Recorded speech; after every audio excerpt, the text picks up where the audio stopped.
įkvėpiam.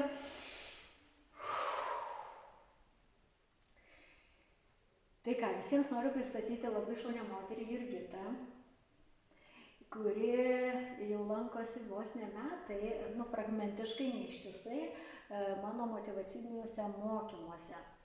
Ir prisimenu Jurgitą pradžioje, kokia jinai atėjo su tokia vidinė šviesa, bet ir su tuo pačiu ir įtampa. Ir visokiais išgyvenimais atsimenu ir dėl darbo, ir dėl tokios psichologinės savijautos, ir dėl šeimos, ar ne, tokių susireguliavimų emocinių. Tai noriu tavęs, Jurgita, paklausti. Visiškai nuoširdžiai atsipalaiduok ir, žodžiu, čia nebūtų tokio didelio streso. Kodėl tu eini šituos mokymus jau beveik metai, mes pasimatom, ką tu čia gauni? Iš pat pradžių atėjau. Gerai, tu šnekėk. Iš pat pradžių atėjau nedrasi.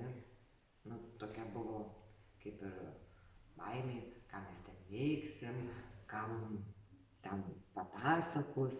Lyg tai visas mūsų bėdas, problemas išspręs tie mokymai.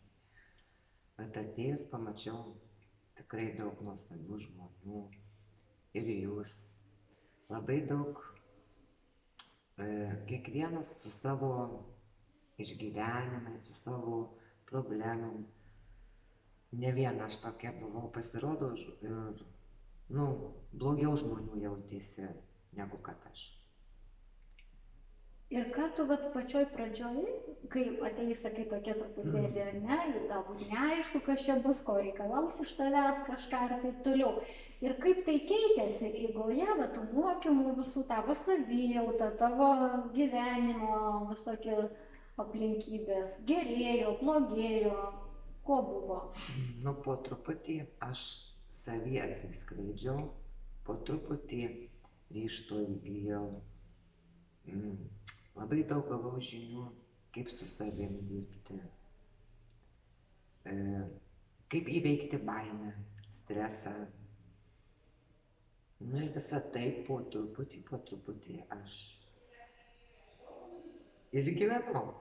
O kas tau labiausiai iš tų mokymų yra likę tokio, kad tu ir dabar dar pritaikai praktiškai kasdienybėje, galbūt su vaikais ar kažkokiose situacijose iš tų žinių, kas tau kažkaip yra tapę tavimi? Kaip suvaldyti piktumą. Su pykčiu tvarkymasis, ar ne? Kai supykstu, tai aš nereikiu, nestaugiu kaip anksčiau. Aš dabar išsakau viską ramiai, be piktumo. Aišku, jeigu greičiau pasakau, tada išeinu į lauką, išsilėkiu.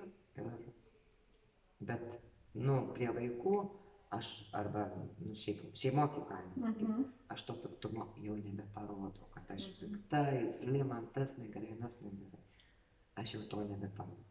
Žodžiu, nauji tokie įgūdžiai atsirado, kaip su tom sunkiom emocijom susitvarkyti ir nenukreipti jų kažkaip artimųjų atžvilgiu. Kad neišgąsdintų, kad nepalaikytų, kad aš išprotėjau. Taip.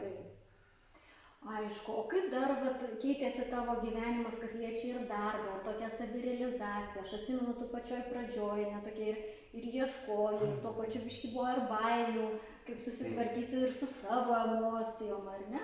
Tai kaip dabar tu gyveni, kas liečia tavo užimtumą? Šiek tiek dirbu, prižiūriu senutę. Išeinu tas, jai labai daug dėmesio reikia, jinai labai nori bendrauti. Tai su ja labai daug bendrauju, padedu ten kažką. Ir jinai kaip sakė, tu mano spindulėlis. Aš atsikeliu ryte ir apie tave pagalvoju ir tu sako pas mane. Ar tau tos žinios kažkiek padėjo ir tavo veikloj, ne tik namuose, bet ir dirbant, ir ypatingai su pagyvenusiais žmonėmis yra toks specifinis darbas? Šiaip man patinka su pagyvenusiais žmonėmis. Bet ar tau tos žinios kažkiek pravertė ir tenai? Pravertė. Nes kai tu jausi baimę, piktumą, tu negali su žmogum dirbti. O kai jau po truputį aš suvaldau to piktumo, tos priepuolius, man lengviau su žmogum bendrauti. Tada aš nebūnu pikta, aš būnu geros nuotaikos ir žmogus tą gauna iš manęs. Jaučia. Taip, taip. Tai žodžiu, šiaip apibendrinant, ne, tai tavo savijautą, sveikatą, santykius su šeima, su aplinka, kaip tu galėtum va truputėlį, nežinau, apibendrinti va nuo tų mokymų pradžios iki dabar, va, ne, jie pagerėjo, atsirado kažkokių, nežinau, geresni santykiai. Ką tu vat galėtum pasakyti, nu, kas įvyko tokių pokyčių prasme? Pati pradėjau keistis tikrai į gerą pusę. Bet pirmiausia, nuo Kad savęs. jo, mato šeima, kaip aš keičiuosi, iš vaikų palaikymas yra, kad aš negrimstu gilyn, bet kylu į viršų.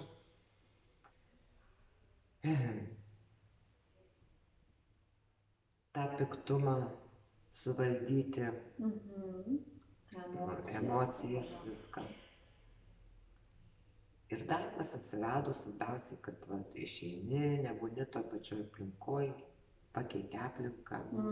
Ir nebūna tokių, neužplūsta blogos mintys, tu kažkaip save realizuoji kitur.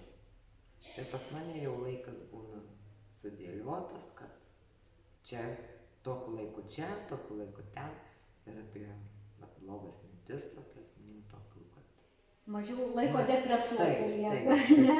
Nesusidėliota. Ir tam piktumui mažiau to laiko lieka, nes pas mane viskas sudėliota ir aš... Užimtesnės ir galva, kaip sakyti, nukreipta šviesesnė į ir kitus dalykus. Labai patiko šitie mokymai, tikrai daug man ką davė. O ką galėtum galbūt ar palinkėti, ar pasakyti tiem žmonėm, kurie dar lanko, arba kurie bus nauji, kurie lankys tokius mokymus, padrąsinti arba pasakyti, kodėl verta čia būti, nes jeigu tu pati jautiesi gavusi tikrai tokių praktinių dalykų. Ką aš galiu patarti? Ateikit, nebijokit, po biškį atsiskleisit, daug žinių įgysit, jūs labai daug informacijos visokios duodat, jinai labai vertinga. Tik, ne iš karto tu ją supranti palaipsniui. Tu ją supranti ir po to pritaikai tą informaciją. Atsiskleidė žmogus. Šiltas bendravimas. Tu susipažinsti su kitais žmonėm, jų problemas išklausai. Ir pasirodo, kad tu ne viena tokia esi. Žodžiu, ratas didelis. Taip, yra bendrystė, ratas kitų žmonių ir yra pagalba įvairių paslaugų. Bendravimas labai šiltas tiek su kolektyvu, tiek su jumis. Vien dėl kolektyvo, vien dėl jūsų, tai čia verta kristi. Labai šiltas bendravimas, šilti žmonės. Ar gali būti tokia, kokia esi natūraliai čia ir nebijoti, kad kažkas kažką pagalvos, pasakys dabar? Dabar jau tai. O pradžioje buvo tokio nerimo, kad galbūt čia, ne? Buvo toks nerimas, bijai žodį pasakyti, sakinį suformuoti. Galbūt pasakysi ne taip, į tave žiūrės kaip į kokią nenormalią, pasirodo. Viskas įmanoma. Super. Tai va, linkėjimus perduodam, žodžiu, iš Prienų. Šiandien mokymai kultūros centre, su Jurgita, kuri mano ir Facebook'o bičiulė, yra labai šviesi moteris, 3 vaikučius turi nuostabius, ir jau turi veiklos, užimtumo. Ir labai fainai, kad viskas lipa į viršų, į šviesesnę pusę. Tai dėkui visiems ir laukiam mūsų kitose mokymuose, jūsų ir kitų žmonių. Ir ačiū. Ačiū, Kristina. Ačiū, šaunuolė. Viskas gerai, tikiu tavim. Gerai. Viskas puikiai.